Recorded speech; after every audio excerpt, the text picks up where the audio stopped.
So Diplo caused quite a controversy recently. For those that don't know, Diplo is a producer in the electronic dance music space, rather well known and rather influential. And he was knocked by some people for claiming that musicians need to embrace AI or face being completely useless. I think his phrase was they should just become Uber drivers. And naturally, there are a lot of opinions about this on both sides of that. And I find myself having some empathy for both sides of that argument. And some of that comes from the fact that this topic overlaps a lot with my interests, which include electronic dance music, EDM, and just music in general, classical music in particular, and then also AI and technology.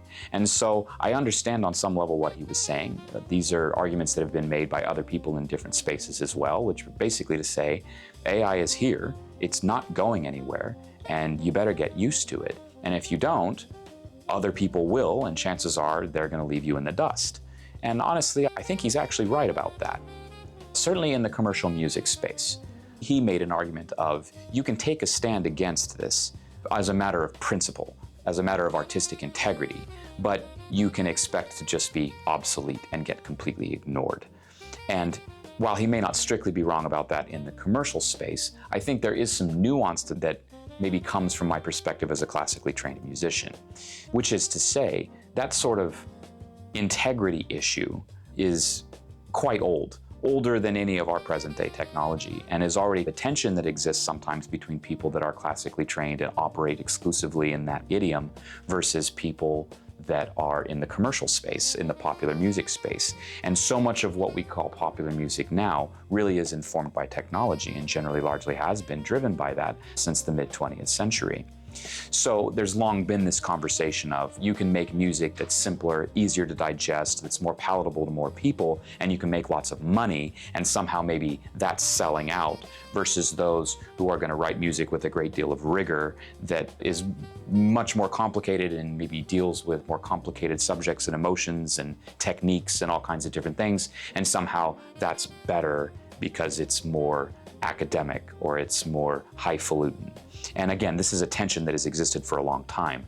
So to his point that if you don't embrace AI as a musician, you're somehow going to become irrelevant, I think it's colored by the fact that there are musicians that have taken a stand for a long time that their integrity, their artistic integrity, that their vision, whether or not it's popular, is important, and they're not going to ever let go of that. And frankly, who cares if anyone ever listens to their music? They must get it out because it's inside of them, and that's the way it needs to be. And as a classically trained musician, I am very sympathetic with that. So I would push back on his assertion that you should just give up if you're going to choose not to use AI in your music making. But at the same time, so much of popular music, and dance music in particular, is completely dependent on technology and always has been.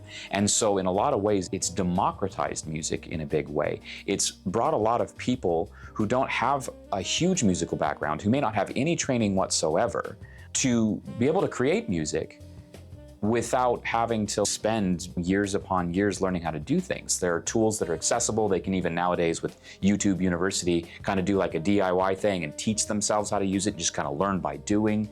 And they can end up becoming very successful that way and create some wonderful musical products.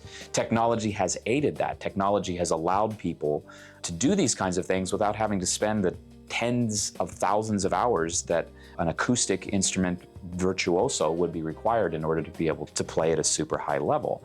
And I think in a lot of ways, these new AI tools are really just an extension of that. A specific example given in this particular case, though, was AI voice.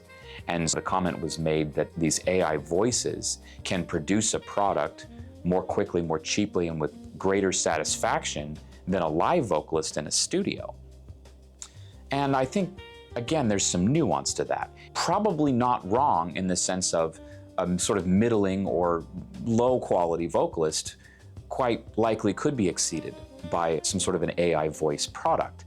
But I think it's also important to understand, again, tying this back to classical music, that when you have an artist like Renee Fleming, who's one of the great operatic vocalists of our time, there's no AI model that's coming anywhere close to her capability, to her sensitivity, to the utter beauty and nuance of what she's doing both as a vocalist and as a musician.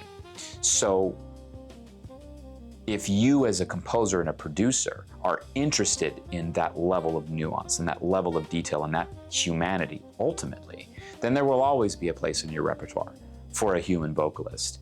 And it's not just being foolhardy, it's being high fidelity.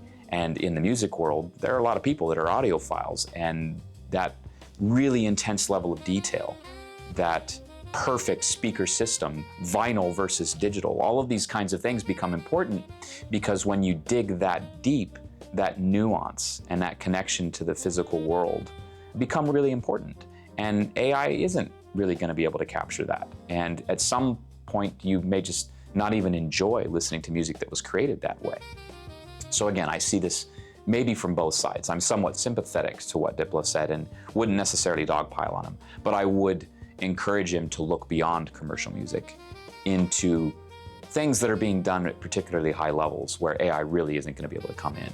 And to understand that while it's true these tools can enable a layperson to become an EDM producer in a matter of days or weeks and produce a track that's maybe better than a lot of what's being released or has been released in the past with relatively little effort, consider what a tremendously skilled composer or producer or artist, acoustic artist, singer, instrumentalist, whatever. Think what those people could do with these tools at their disposal. How much more can they elevate their craft, having all of this huge virtuosic background versus that layperson? I would wager to say that at least for people that are really highly attuned to these kinds of things, you're going to be able to tell the difference. So it's not simply a matter of, if you're not interested in doing this, you should just get out of the way and you won't be successful. I think there is a lot more nuance to that. And then ultimately, as these kinds of tools shake out, as we get used to having them as part of society, the comfort level that people have with them or the content that's produced by them might shift around. There might be a revolt against this kind of thing where people just frankly get offended that you're pushing this kind of AI-generated slop on them. So it remains to be seen really what's going to happen. But as with other aspects of the professional world, adopting AI in what you do makes a lot of sense. Again, it is here to stay. Really not much that can be done with that. The cat's out of the bag. But also at the same time understand that AI has probably been a big part of what you've been doing for a long time anyway, especially if you're an EDM producer, because of course, most of this audio manipulation kind of stuff is AI. It might not be large language models, but it's a lot of AI kinds of algorithms and stuff that's existed for decades. So it's here, get used to it, but don't feel like you have to sell out or don't feel like you have to give up. If you have something to say, if there's this interior artist, let it out and use whatever method that you're going to use, because guess what? You don't have to be financially successful as a musician to be a valid musician or to be a valid person. At the end of the day, humans, we create. And I say, lean into it.